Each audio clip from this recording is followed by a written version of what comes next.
Welcome back to the historical serial killers. The Indiana farmhouse stood in eerie silence, a low, weathered roof sinking into the flat Midwestern dusk as if the land itself wanted to swallow the place whole. Neighbors had always called it the widow's house, not because it was small, but because it held a weight, a private world of lamps, ledger books, and locked trunks. When the sheriff's men finally cut into its sod and hauled away clay-packed coffins, they found more than a single secret. They found a graveyard of lives, men who had come with hope, with savings folded into pockets, with marriage vows imagined and futures planned, and who never left. Estimates vary. Some said a dozen. Others whispered 2 dozen, 3 dozen. And then a name kept circling in the papers like a cold wind. 40. 40 men, perhaps more, unmarked and buried beneath a woman's property. 40 faces erased from family albums and replaced with a question mark. How does a single house become a mass of dead stories? How does a person, a neighbor, a landowner, a woman who mended shirts and sent letters, turn longing into a lure? This is the story of Belle Gunness, immigrant, farmer, advertiser of love, and, as the investigators later argued, one of America's most chilling predators. She was not a shadowed phantom of folklore, nor a cartoonish villain stitched from nightmares. She was a person who kept books, who placed newspaper ads, who waited on porches while men walked up the lane with suitcases and promises. She learned how to make grief pay. She learned how to turn lonely hearts into ledgers. But even as the dirt was sifted and bones catalogued, another mystery opened, deeper than earth and steel. Did the woman identified in the remains truly answer to the name everyone assigned her? Or had she vanished into the smoke of a burned farmhouse and the fog of rumor? Tonight we will ask the questions families asked at kitchen tables and the courts asked in their loud, echoing rooms. Who was Belle? How did she draw so many into her orbit? And how close did she come to vanishing without consequence? Before we trace the murders, we must go back, all the way back, to a cold Norwegian farm where a girl named Brynhild took her first steps. Let us know from where you are watching and what time it is there. Like the video and subscribe. Long before she became known as Hell's Belle, the Black Widow of Laporte, she was simply Brynhild Paulsdatter Sturseth, a farm girl born on November 11, 1859, in Selbu, a rugged village in central Norway. Her family's cottage, framed by endless forest and steep hills, was as modest as they came. Her father, Paul Peterson Sturseth, worked as a stonemason and tenant farmer, and her mother, Berit, struggled to keep 9 children fed. Life was harsh, governed by seasons, poverty, and the unrelenting demand of survival. From a young age, Brynhild learned 2 lessons that would shape her life. First, that the world was unforgiving to the poor, and second, that strength often came not from kindness, but from cunning. The stories told later by neighbors hinted at something hardened in her even as a child. They described her as large-boned, taller than most girls her age, with a temper that simmered beneath a calm surface. When teased or provoked, she struck back without hesitation. Some remembered her as ambitious, even calculating, with a hunger for something beyond the grinding drudgery of peasant life. But behind these fragments lies a larger truth. In 19th century Norway, opportunities for a girl like Brynhild were almost non-existent. Poverty wasn't just an inconvenience, it was a cage. Marriage often meant marrying into another cycle of work and hunger. To break free required either luck or ruthlessness. There's a story, passed down like a rumor, that hints at the seed of this ruthlessness.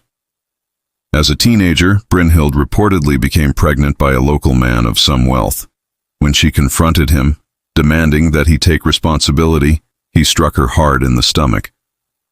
She miscarried, and something inside her, both literal and figurative, was lost. Whether this story is truth or folklore, it fits the pattern of a girl who learned early that vulnerability invited cruelty, and that she would never again allow herself to be powerless. By the time she reached adulthood, Brynhild was described as imposing, nearly 6 feet tall, broad-shouldered, and physically strong.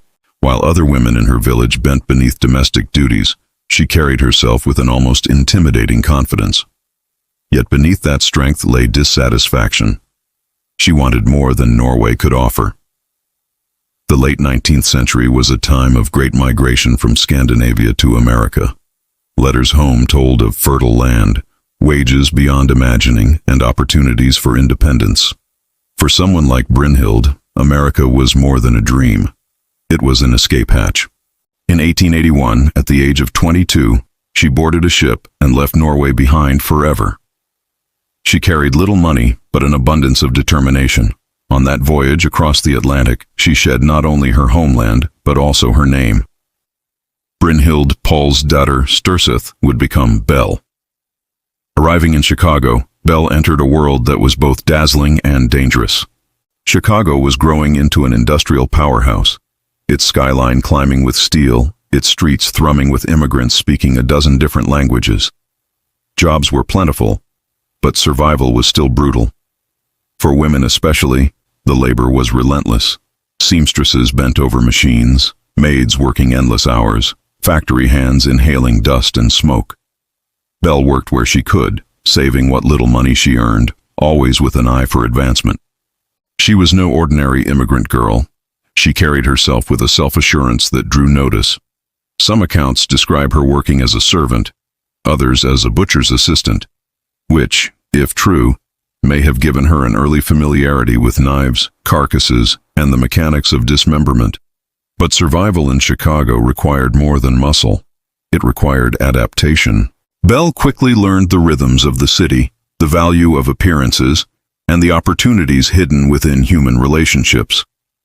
Unlike the narrow options of Selbu, here she could reinvent herself, a Norwegian farm girl reborn as a woman of ambition.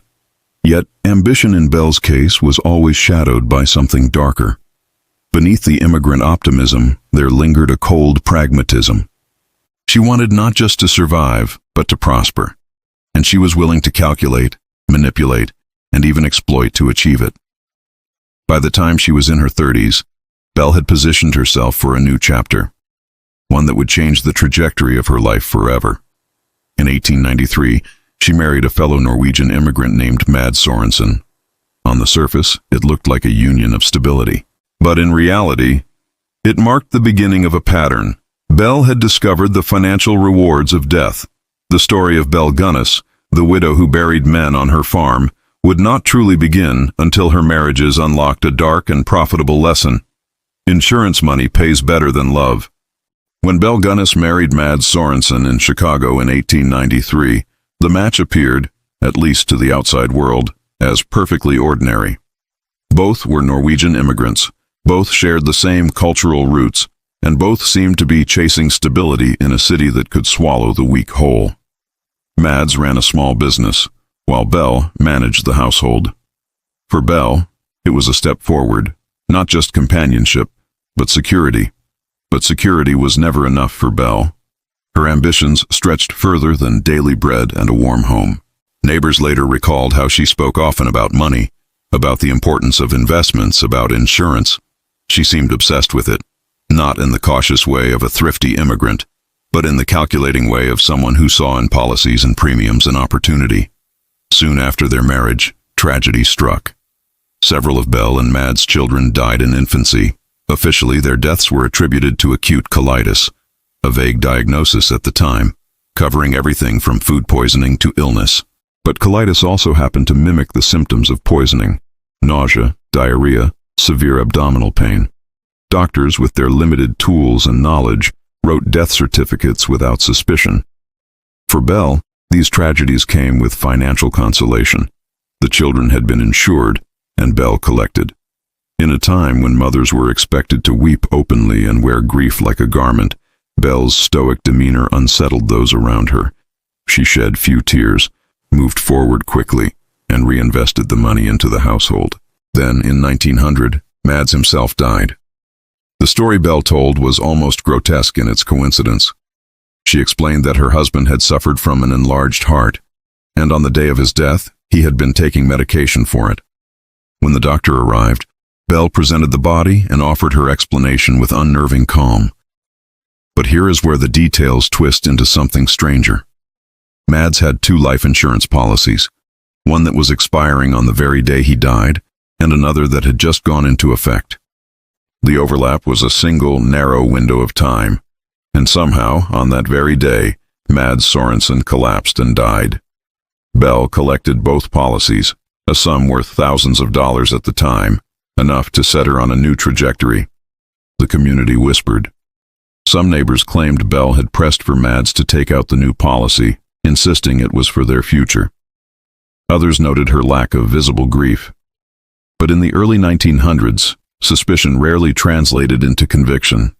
Poison was a woman's weapon, hard to prove, harder to prosecute. The coroner signed the certificate. Belle received the money, and life moved on. With her newfound wealth, Belle made plans for a new start. She purchased property in LaPorte, Indiana, a sprawling farm that seemed to outsiders a chance for her to reinvent herself once again. She was no longer the poor immigrant girl, nor the grieving widow scraping by. She was a landowner, a woman of means, a figure of independence. Yet beneath that respectable image was a chilling discovery. Belle had learned that death could be profitable. The pattern was set. Insurance policies, sudden illnesses, tragic accidents, all of these could be bent to her advantage. And because she was a woman, society was slow to suspect her. A grieving widow was pitiable, not prosecutable. Psychologists looking back at her story point to this as the moment when Belle crossed a threshold. What may have begun as desperation in a hard life, the fear of poverty, the hunger for stability, transformed into something darker. A recognition that she could control life and death to suit her ambitions. Once a person learns that murder pays and pays handsomely, how easy is it to stop? The death of Mads Sorensen was not the end of Belle's story.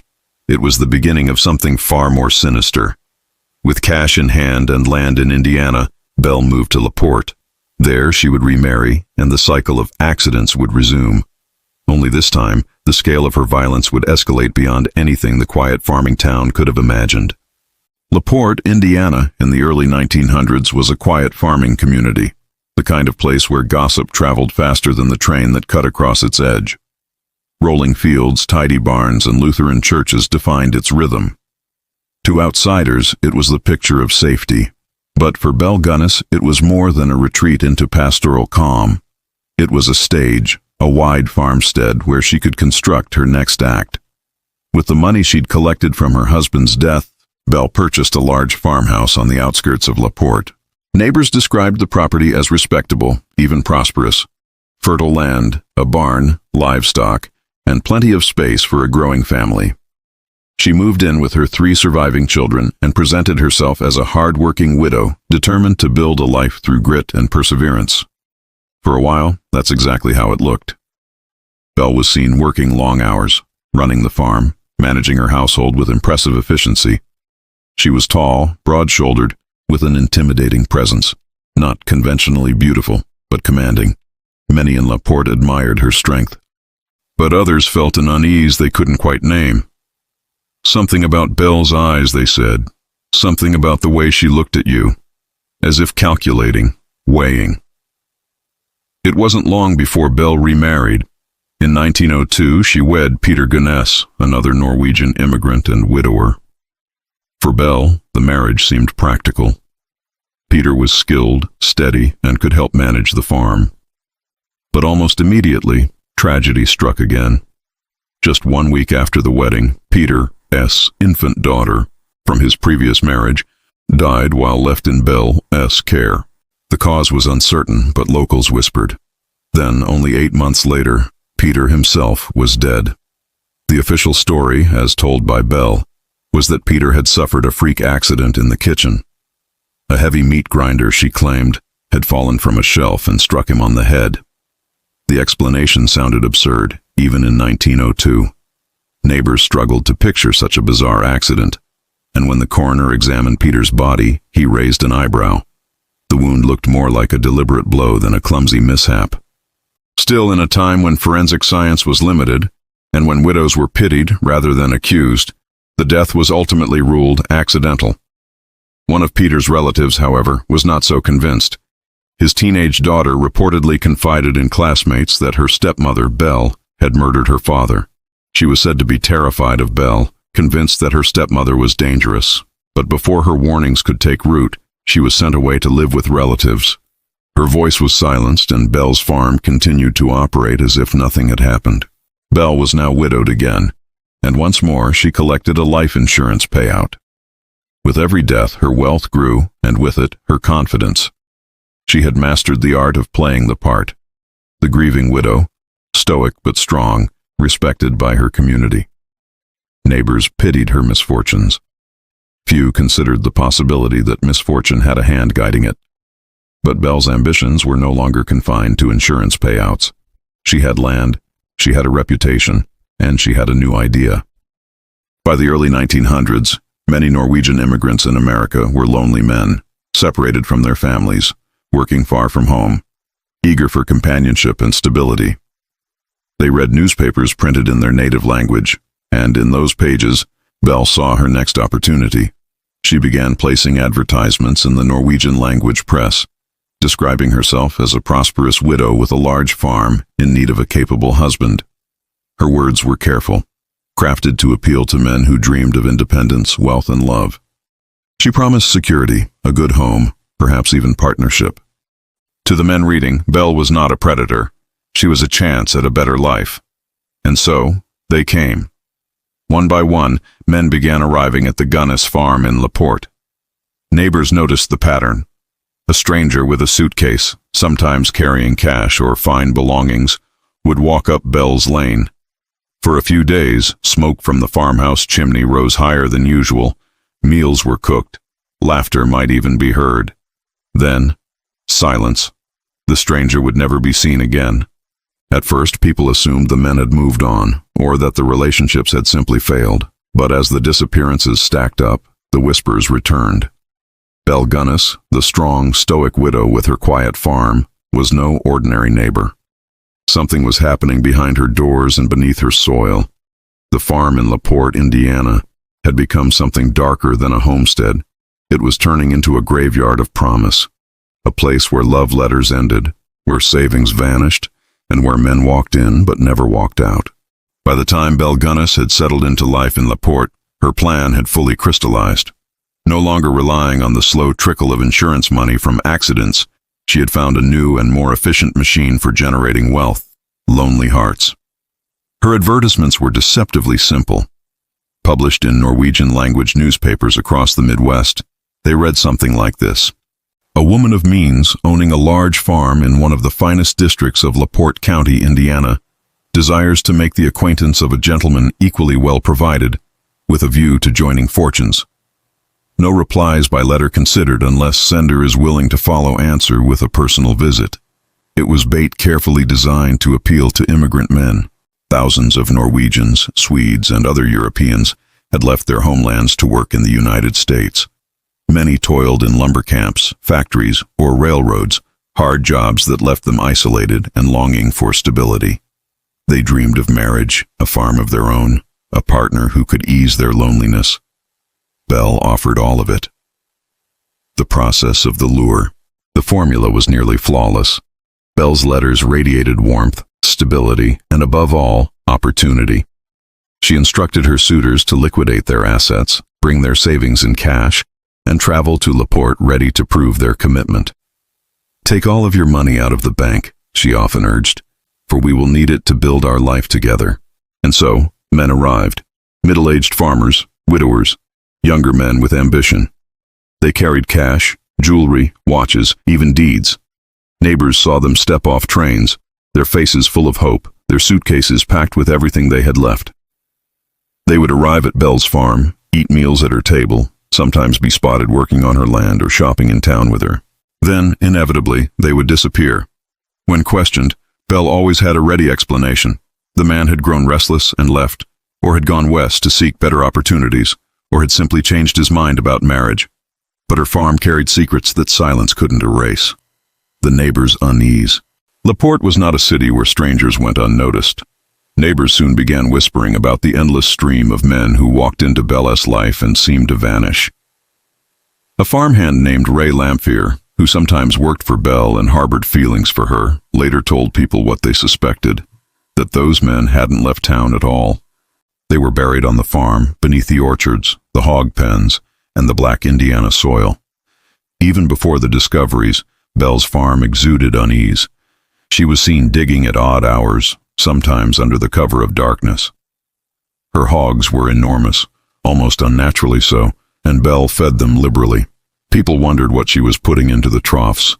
The smoke from her kitchen chimney was often thick, acrid, carrying smells no one could quite identify. The known victims. The list of Belle's suspected victims is long, but a few names and stories cut through the haze of rumor. Ole Budsberg, an elderly widower from Iola, Wisconsin, was one of the first men confirmed to have disappeared after visiting Belle. He withdrew his savings before traveling to LaPorte in 1907 and was never seen again. His sons, puzzled by his silence, eventually traced him to Belle's doorstep. She denied ever having met him. John Moe, a wealthy man from Minnesota, also answered her ad. He brought over $1,000 with him, a small fortune at the time. Neighbors saw him at Belle's farm in 1906. He too vanished. But it was Andrew Helgline whose story would eventually unravel Belle's entire scheme. Andrew, a bachelor from South Dakota, had corresponded with Belle extensively. Her letters grew increasingly insistent, urging him to bring money, to commit quickly, to trust her completely. He told his brother, Assel, about the woman in LaPorte and his plan to marry her. Andrew withdrew $2,900 from his bank, a staggering amount, and traveled to Indiana. He was never seen alive again. When Andrew's letters home stopped, his brother grew suspicious. Unlike others who had vanished quietly, Al refused to let the matter rest. He traveled to LaPorte, confronted Belle, and demanded answers. Belle dismissed him with her usual story. Andrew had arrived, then suddenly left. She didn't know where. But Assel's persistence would become the thread that unraveled the web of lies Belle had spun. What happened to the men? How exactly Belle dispatched her victims remains uncertain. Some accounts suggest she drugged their coffee with chloroform or strychnine before killing them with an axe. Others believe she shot them in the head. Some she may have fed to her hogs. Others she buried whole in shallow graves around her property.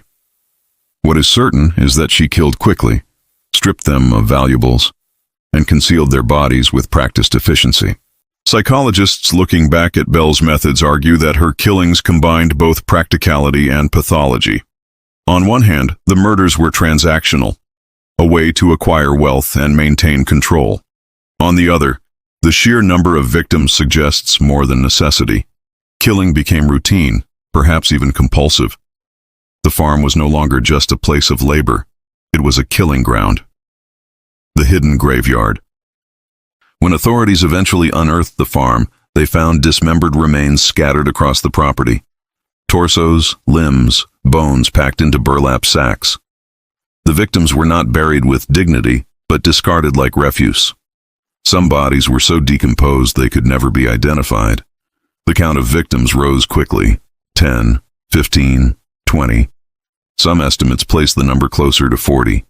And yet, until Andrew Helgeline's brother demanded answers, Belle's scheme might have continued indefinitely. She had found the perfect disguise: a grieving widow, a hard-working farmer, a mother raising children in the heartland.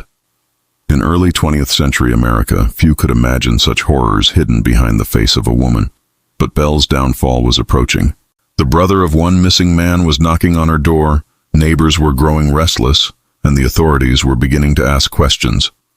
Belle knew her time was running out, and she had one final card to play, a move so dramatic that it would cement her legend forever. By 1907, the whispers around LaPorte had begun to sharpen into pointed questions. Too many men had arrived at Belle Gunness' farm with money in hand and hope in their eyes, only to vanish without a trace. But unlike the others, one of these men had someone unwilling to let the silence stand. His name was Asle Helgeline. The missing brother Assel's brother, Andrew Helgeline, was a bachelor farmer from South Dakota. Like many Norwegian immigrants, he was lonely, hardworking, and looking for companionship. Belle's letters had reached him at precisely the right time. Her words were warm, persuasive, and filled with promises. "Come prepared to stay forever. Bring all your money. We shall be so happy together." Andrew, trusting and hopeful, followed her instructions. He withdrew $2,900 from his bank account, a small fortune in those days, and traveled to LaPorte in January of 1908. Neighbors recalled seeing him arrive at Belle S. farm, his suitcase in hand, his face full of expectation. It was the last time anyone saw him alive. When weeks passed without letters, Asle grew worried. Andrew had never been careless with communication, nor reckless with money. Sensing something was terribly wrong, Asle began writing to Belle directly. Her replies were curt, dismissive, and evasive. She insisted Andrew had left her farm, perhaps for Chicago or further west. But the tone of her letters struck Asle as defensive, even hostile. Determined, Asle traveled to LaPorte himself. He confronted Belle face to face, demanding to know what had happened to his brother. Belle, towering and unflinching, repeated her story. Andrew had left. She claimed she had no idea where he went, but Asle was not convinced. He pressed the local sheriff, George Smutzer, to investigate further, mounting suspicion. At the same time, Belle was dealing with her own troubles closer to home. Her farmhand, Ray Lamphere, had grown infatuated with her. Ray was a drifter, hired for odd jobs, but he became obsessed with Belle and jealous of the men who came calling.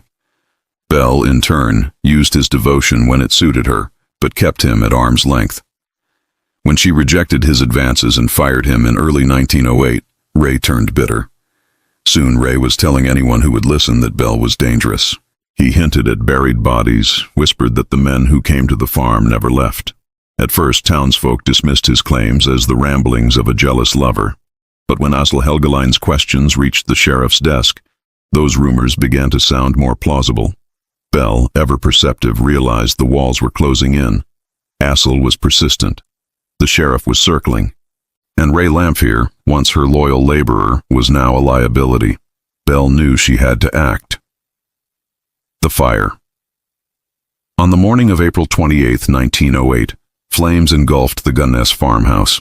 By the time neighbors and firemen arrived, the building was consumed, collapsing in on itself in a storm of sparks and smoke. The fire burned hot and fast, leaving only blackened beams and charred rubble. When the smoke cleared, searchers combed through the wreckage. In the basement, they found a grisly discovery: 4 bodies. 3 were identified as Belle's children. The 4th was the body of a woman, headless, burned, and unrecognizable. At first, authorities assumed the corpse belonged to Belle herself. Perhaps they thought she had perished tragically in the fire, along with her family. But questions arose almost immediately. The body was smaller than Belle's famously large frame. Belle was nearly 6 feet tall, over 200 pounds. The corpse was barely 5'3" and considerably lighter. Without the head, identification was impossible. Then came the most shocking discovery of all.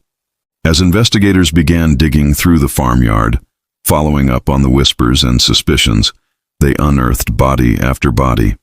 In shallow graves beneath the hog pen, near the orchard, dismembered remains, bones wrapped in burlap, torsos missing limbs. The scale of it was staggering.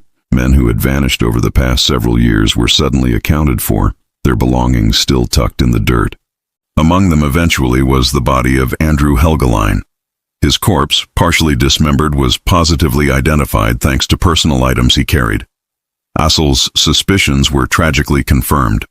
His persistence had finally forced the truth into the open, but too late to save his brother. Ray Lamphere on trial. Attention quickly turned to Ray Lamphere.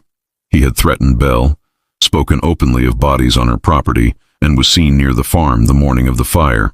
Authorities accused him of arson and murder, claiming he had set the fire that killed Belle and her children. Ray was put on trial, and the courtroom in LaPorte was packed with spectators hungry for answers. During testimony, the scale of Belle's crimes became clear. Witnesses recounted the endless stream of men, the sudden disappearances, the suspicious financial dealings. It seemed undeniable. Belle Gunness had been a predator, her farm a death trap. Ray himself added fuel to the fire of mystery. He alternated between denials and strange confessions, at times claiming he knew of Belle's murders, at others insisting she had set the fire herself. He hinted, though never proved, that Belle had not died in the blaze at all. Ray was eventually convicted of arson but acquitted of murder. He was sent to prison, where he later gave interviews suggesting Belle had staged her death. According to him, the headless woman was not Belle at all. The questions left behind. The fire brought an end to Belle's farm of horrors, but it did not bring closure. If the body was not Belle's, then where was she? Had she killed her children and vanished into the smoke, leaving a substitute corpse in her place? Or had she finally fallen victim to her own schemes, murdered by an accomplice or betrayed by Ray? Laporte was left with two horrors: the undeniable mass grave of victims and the possibility that their killer had slipped through their fingers, alive and free. Belle's legend was born in that uncertainty. The widow of Laporte was not just a murderer. She had become a ghost story, a name spoken in fear, a figure whose fate was as mysterious as the blackened ruins of her farmhouse. When the flames died down on that April morning in 1908, the townspeople of Laporte thought the nightmare had ended. The farmhouse was gone, the supposed body of Belle Gunness lay in the ashes, and the authorities were busy unearthing the grim truth beneath her soil. But as soon as the coroner examined the remains, doubt took root. The corpse was missing a head, and its size didn't match Belle's towering, broad-shouldered frame. Belle was nearly 6 feet tall, weighing well over 200 pounds. The burned woman in the basement was barely 5'3" and nearly 100 pounds lighter. The discrepancy was glaring. Had the fire reduced her so drastically, or was this body someone else entirely? A body without a head. The missing head became the central mystery. Searchers sifted through the ashes for days, turning over every blackened timber, but no skull was ever found. Without it, identification was impossible. Some suggested that Belle's skull had been incinerated in the blaze, an idea quickly dismissed by experts, who argued that even the hottest house fires leave bones behind. Others whispered a darker theory. Belle herself had planted another woman's body to stage her own death, severing the head to erase any hope of recognition. And if so, who was the headless victim? Some speculated it was a housekeeper Belle had recently hired. Others wondered if she had lured yet another woman to the farm as part of her final ruse. Whoever it was, she had become a pawn in Belle's greatest deception. Rumors and sightings. It didn't take long for rumors to spread beyond Laporte. Across the Midwest, sightings of Belle Gunness were reported with uncanny regularity. In Chicago, a shopkeeper swore he saw her purchasing men's clothing. In Mississippi, a woman claimed her neighbor was Belle, living under a new name. Even years later, newspapers occasionally published stories of Belle Gunness sightings, feeding the legend that she had slipped through justice's fingers. The most persistent reports came from Chicago, where Belle was said to have fled with a considerable sum of money. If true, she had prepared her escape well. She had cashed checks, sold property, and possibly buried valuables on her farm before the fire. Witnesses recalled her withdrawing large sums in the weeks leading up to the blaze. Some theorized that she walked away from Laporte richer than ever, leaving the townspeople to pick through bones while she began a new life elsewhere. Ray Lamphere's confessions. Adding to the mystery was Ray Lamphere, Belle's spurned farmhand and sometime lover. Convicted of arson but not murder, Ray spent the rest of his short life in prison. There, he gave contradictory accounts of what had happened. At times, Ray insisted Belle had indeed perished in the fire. Other times, he claimed she had planned the blaze, murdered her children, and escaped under the cover of smoke. In one chilling confession, Ray described how Belle had staged the death, selecting a woman to kill in her place and arranging the body in the cellar. According to Ray, Belle had been meticulous. She spoke often about disappearing, about the scrutiny she feared from neighbors and authorities. He claimed she boasted that no one would ever truly catch her. But Ray's testimony was unreliable, tainted by his bitterness and his erratic state of mind. Was he revealing the truth or spinning tales to keep himself relevant? The debate. Historians remain divided.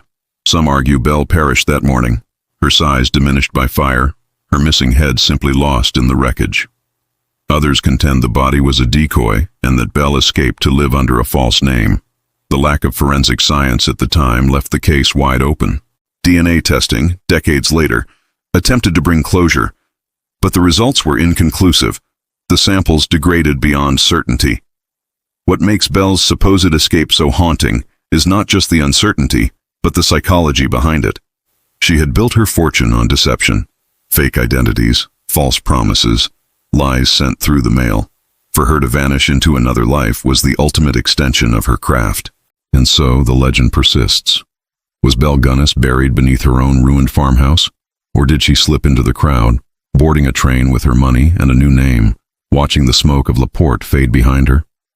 The question has never been answered. What remains, more than a century later, is a chilling legacy. A woman who turned her farm into a factory of death, and whose final act blurred the line between corpse and ghost. When the fires died down in Laporte and the final bodies were counted, the story of Belle Gunness entered American folklore, a chilling tale that blurred the line between history and horror.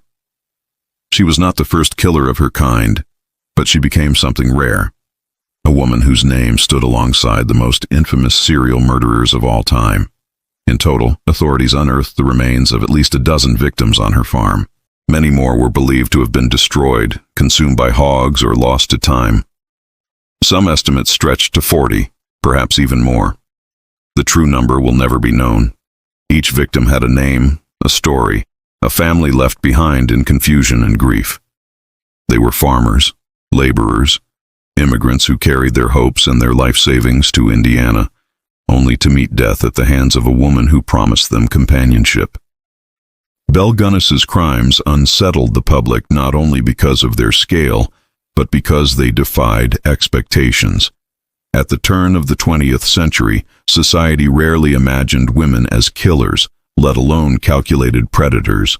Women were supposed to nurture, not slaughter. Belle shattered that image. She was proof that cruelty and greed were not confined by gender. Her legend grew precisely because of this. Newspapers sensationalized her case, painting her as a black widow, a female Bluebeard, a monster cloaked in a woman's form.